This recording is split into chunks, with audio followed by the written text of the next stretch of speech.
Joe South. Joe South. Dropping some truth bombs today. Yeah.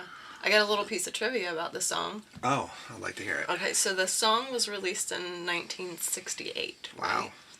But a book by the same name was released in 1964 about human relationships. Really? So I wonder, there was nothing that I read in like the wiki page about the book informing the song, but I wonder if... You gotta read the book and report back. It's like a little book, but I have read some books from the time about human relationships that I actually really enjoyed. There's a book called The Love Book. Really? It's a really good book from the 60s. Yeah, it's a really good book. It's interesting because, like, a lot of times, like, books on relationships, like, from that period can seem kind of dated because they've changed so much. Yeah.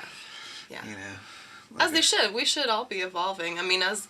like, not just as in a personal relationship, but as a society. I would hope that we continue to evolve toward healthier relationships with ourselves and with each other. I thought it was it's a very well written song, I think. Yeah. It's meaningful, impactful.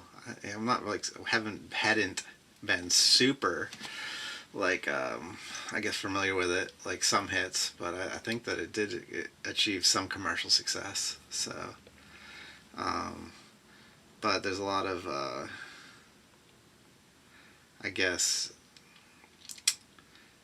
I don't want to just say truth, but a lot of calling out he does. He does a lot of calling out of people, you know? Yeah. I found it really interesting, his interdispersion of both third and first person point of views with it. Sure. So, I don't, like, personally... I don't love calling people out on things, especially if I know I'm guilty of the same things. Like, I'm big on let's not judge each other. Right. But I do think it's a little different if there's a call to action behind the calling out. If you're saying, hey, like, perhaps there's a better way than this way that we've all been doing. Yeah. Perhaps we could try this together for a little while. And kind of seems that way, the song. It doesn't seem like he's like, you all suck and I'm got it all figured out. No, it doesn't. But I did find it like a beautiful complexity of how he put in the we's versus the you. Yeah. Do you have an example of that? Not to put you on the spot. Oh, no. I didn't notice I have to go back over all of the lyrics I gotcha. Again. But he does say, like, we look at our 8x10s, like, we gaze at our 8x10s, so we're looking at our old pictures. And, I like that. And, like, hoping that we're not the people to blame, even though we probably are. But also, he doesn't take responsibility for the people walking up to you, trying to sock it to you, like, they're saying, hallelujah in the name of the Lord. He doesn't take any responsibility for that. It's almost more of an observation of two other groups of people. So it's interesting that because they got like the different lost my train of thought. He's got like the different I guess games that people play, and kind of, you know, alludes to some of them, like the game of money, the game of reminiscing in the past, the game of religion, you know, and he's saying that all these people play the games, you know, but maybe don't involve me in the game that you think's the right game, or the game that you choose to play, you know, that maybe you can play your game, maybe he's fine with that. It almost comes across like he's fine with that, but just don't involve him in it. Right. You know? Right. Well, he says that, you know, we're talking about you and me and the games people play, so I feel like he's talking about a deeper relationship with a single person. Possibly so, yeah. And how it's like, I will acknowledge the games that people are playing, but I don't want that here. Like, let's cut all that stuff out of this. You know, like, if you're gonna play that in the greater world to survive or to fit into society or what have you, then go ahead. But this, let's be real. Right. I feel like that's kind of the greater message, and maybe I'm looking too deep into it, you know, but but if the book did inform the song, then I would have to believe that, because it's talking about human relationship, See, I kind of took it as like broader strokes on the human relationship. Maybe not just a one-on-one relationship, but like just because of the way he opens up with the people like kind of like whittling away, they're paying their dues in the ivory tower to get the money or whatever. Right. But that doesn't mean that they're happy. I think is kind of what he was alluding to. And then. So I didn't necessarily take it as like a personal affront just because of the way that he chose to open the song with that broader picture. Yeah. But there definitely are some moments later on, I guess, where, when he says I, it definitely makes it feel a little more personal. Yeah. Well, I think it's more in the chorus if you choose to call that part a chorus, the repeating kind of hook. I'm talking about you and me and the games people play. So in that, he could be speaking to a broader audience of you, as in the audience, and me, and how I relate to you. That's how I perceived it. Or it could be, I'm talking about you and me. That's how I took it. That's how I perceived it. I perceived it as a broader audience and saying, almost like the chorus is a little bit like, we could do better. I mean, and I agree. Yeah, I think like, we should all be striving. We could do better than always. Just like, being hyper-focused on one thing. There's nothing... it's almost like, the way I feel, and of course I'm going to apply my own feelings to the song, right? I think you should. There's nothing yeah. inherently wrong with money or religion or, the other things that he brings to light. But, like, when you make that the only game that you play, or you make it a game to begin with, then it can become an issue, a broader issue for the people in your life. Well, I took it just on when you brought the song forward for a possibility for the shout out, like having no context for it, the games people play, I automatically thought of drama, like of course. From high school and people that carry that high school energy into their adulthood. I don't get it. I just don't get it. Like, and not to say that I didn't indulge in that in middle school and high school, the clickiness and the wanting to be better and being jealous and the haves and the have-nots and where do we fit into the scheme of things and, like, all that, like, bro, we graduated. Let's move past it. So when you first brought the song forward, having not even listened to it, I was like, this is a drama song. Right. And I guarantee, like, probably because if somebody were to write a song by the same title in today's, from today's kind of viewpoint, you looking at it, all the inundation from outside that we have from all the social platforms and all of the, the ways that we have to connect with each other, it does bring some of that high school drama energy into even things. The thought of, or the saying, I guess, playing games. Right. It kind of... Well, the players. The connotation. They call people players. Yeah, the connotation of playing games is that you're creating a lot of drama. Yeah. Yeah. So, there's an arena for that. And I think that is, like, part of what he's saying, though, is that, it's like you're chasing after money, you're causing a lot of drama. You're chasing after this religion, you're causing a lot of drama for him. And it's like, why are you causing drama for me? Like, why... do you have to apply your gold standard for the way you live your life onto other people? And that's the reason that I liked it, and I think I was drawn to the song, because I guess that was the overarching connotation that I had, is that you got all these people playing games around you. And they're expecting you to play and life their is a game, kind of, in a way, if you want to look at it that way, but they're expecting an outcome of your life based on the game they're playing.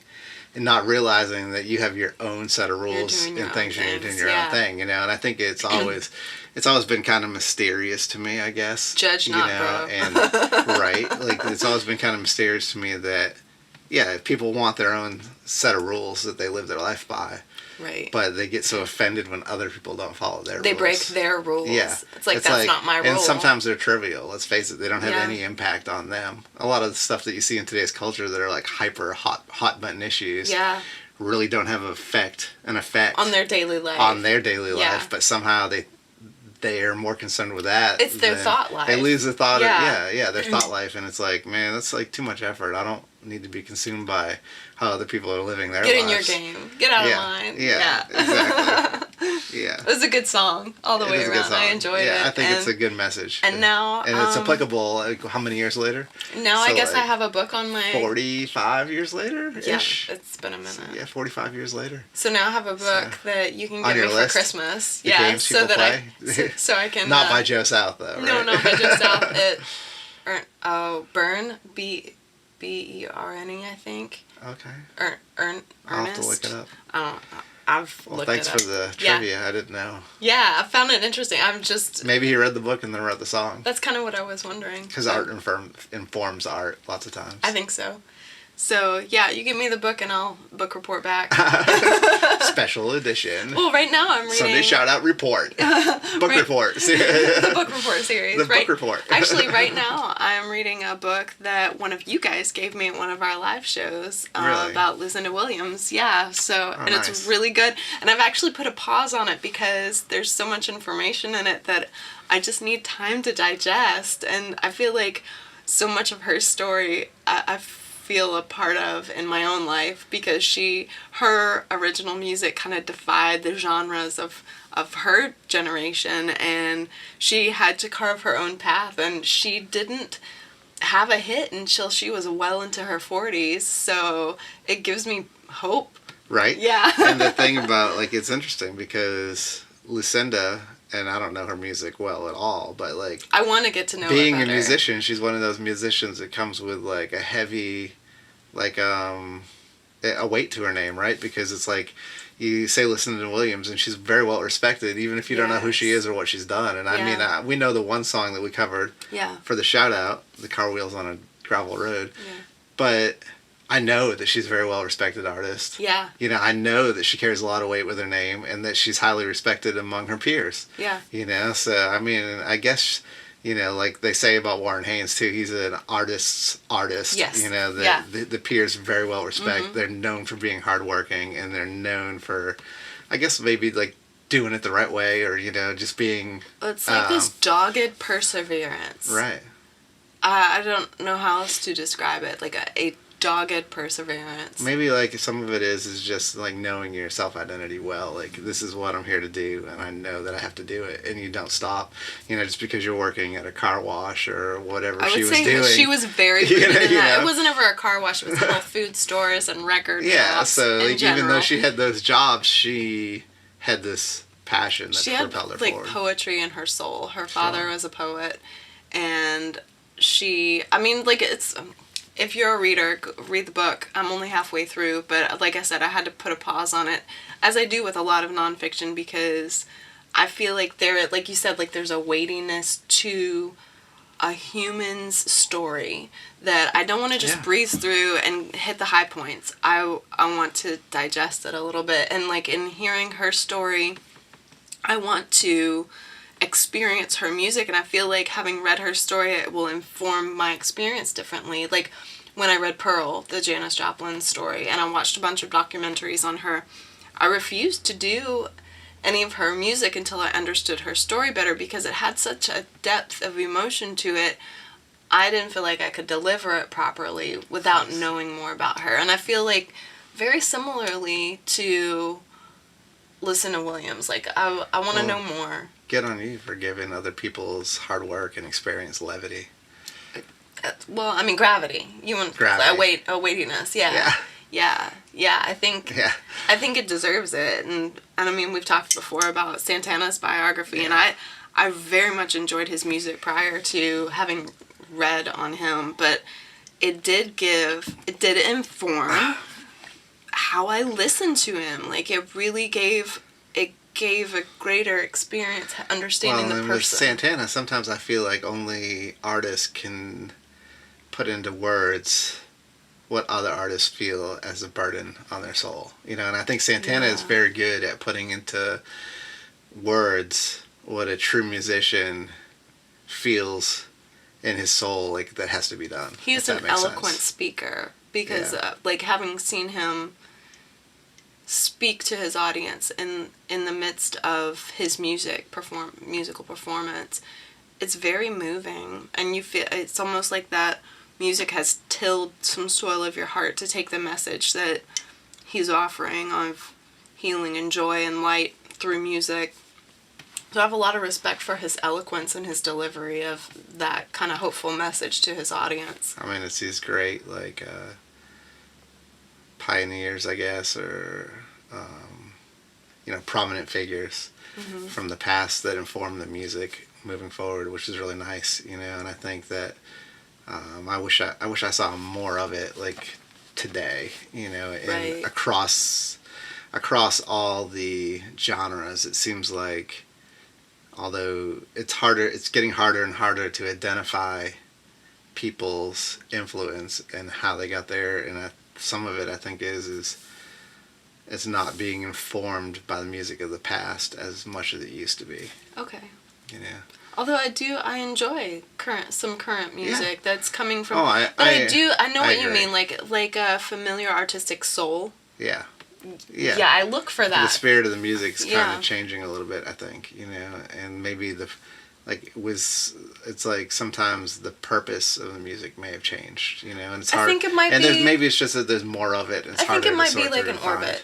I think maybe like we need to hit on some issues that are out here, whereas perhaps we are come back in. Like the issues that are important to us have always resided right here. So like as it goes out, we're like, what is this that we're out here? But it comes back around. It's like, oh, that feels familiar. That feels more like what I'm used to, because it seems like a lot of things are really cyclical and orbital like that. Hey friends, Ashley of Sugar Lime Blue here. I wanted to draw your attention to something we've started doing on our Facebook. We've been featuring one of our special Sugar Lime Blue tie-dye t-shirts weekly. Here's an example of one of them. You guys seem to be enjoying this, so we're going to keep it up for a little while. So make sure you're looking for us on Facebook with our special weekly Sugar Lime Blue tie-dye t-shirts.